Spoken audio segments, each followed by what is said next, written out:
Hey guys, welcome back. This is Leopard Star with Catch the Game, and today we are doing a review of the IS-7, a Tier 10 heavy tank. So let's get into it. The IS-7 is one of the oldest tanks in the game, being Tier 10 anyway, and it has some features that are really strong, and there's some features about it that I think Wargaming should buff, and I'll tell you all the reasons why when we get to them. One thing, the AP rounds, or AP shells, have a penetration of 250 millimeters. Now that is not that good for a heavy tank at its tier. This is low, but when you need to pen things, you switch over to your APCR, right? The APCR penetration is 303 millimeters. Wargaming, hashtag, this needs a buff. It has amazing shell velocity, but the penetration, guys, this is the penetration. I struggle penning mice cheeks. Now that the E100 has its cheeks buffed, I find that I don't pen 50% of my shots on its cheeks, I pen around 30%, and that's not good, especially in a game when you're trying to do well. I have to avoid fights with E100s if I can tell they are competent players. Anyway, that's for the standard shells. Of course, it has HE, which is very nice to use on weakly armored vehicles. Let's look at the IS-7's armor profile. It is a classic Russian heavy with a front pike nose and very flat side tracks. So the tracks meaning they don't have any flat spots because of how the pike angles the front hull. It's not like the 277 with the flat spot right above the track, which makes this IS-7 amazing for being hull down in a side scraping beast. It has 150 millimeters of frontal armor, but when the pike is pointed flat, it has an effectiveness of 300 millimeters. Its turret, which is rounded in the front, is 240 millimeters, but because it's rounded, it's actually way more than that. And its side turret, 185 millimeters. Like I said, it's hull down beast. If you can hide your lower plate, then you are all set. Unless there's high alpha tank destroyers. You're gonna want to watch out for these guys: Death Stars, Doomburns, Jagdpanzer E100s, E3s. You're gonna want to avoid, even if you are hull down, because they can be a pain if they know how to aim, use HE, or in the Jagdpanzer sense, just spam heat. Now, if you are in the IS-7, you can't get in a hull down position, you can also side scrape. It's a very good side scraper because it does not have that flat spot above the tracks like the 277. You just have to remember, when you are angling your pike, the upper hull becomes flat, which does make it easier to pen, so don't pull back out too far. Otherwise, your tracks can absorb shells all day. Just look out for those HE spammers on the NA server. They can be very, very annoying. It's also very good at reverse side scraping, which means you put your butt up to the wall and you pop out the back way. It's because of having the front mounted turret makes it very good for that, and you also have no weak spots unless you show your engine deck, so don't do that.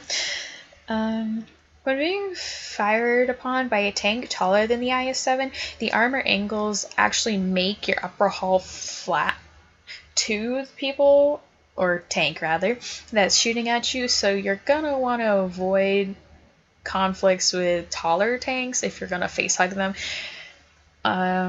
Some examples would be the T-57 Heavy, the E1, anything like that. They can pen your hull when it's flat with standard rounds, so just be careful.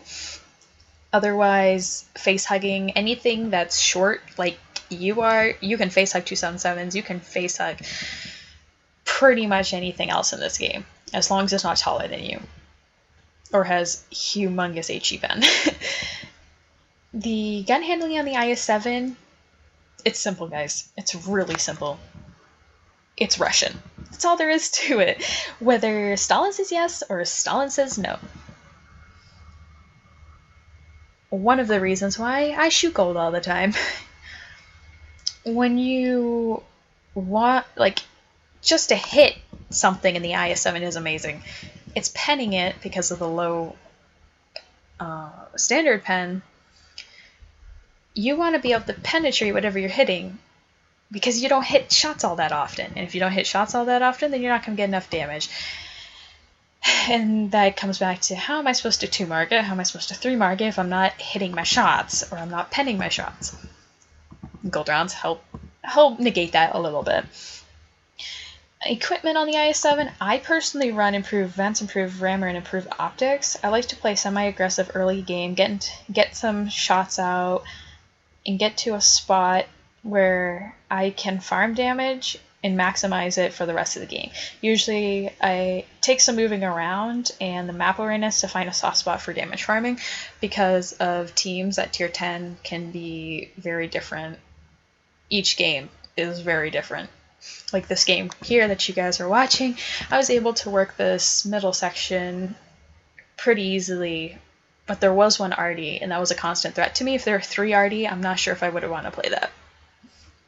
Just saying. Alternative playstyles include the hyper-aggressive, which takes game-winning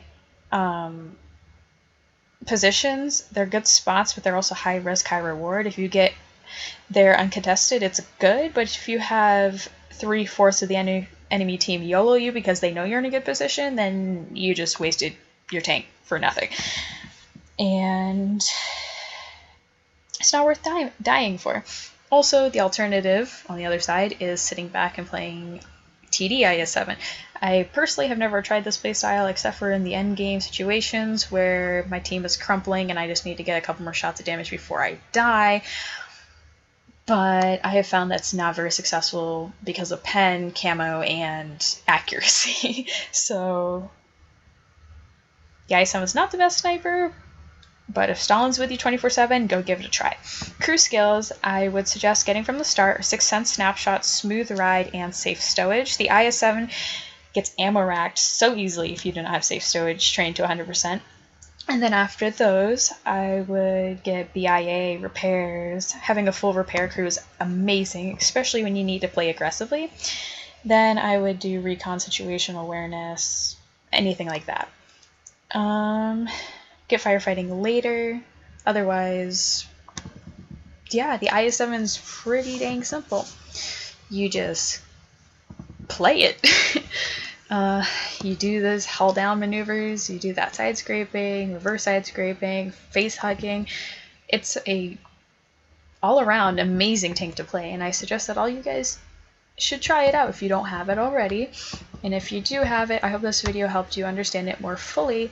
If you have any questions or you want me to feature another tank, please comment or subscribe, and I would love to hear your feedback. And also give it a thumbs up, please, if you do like it.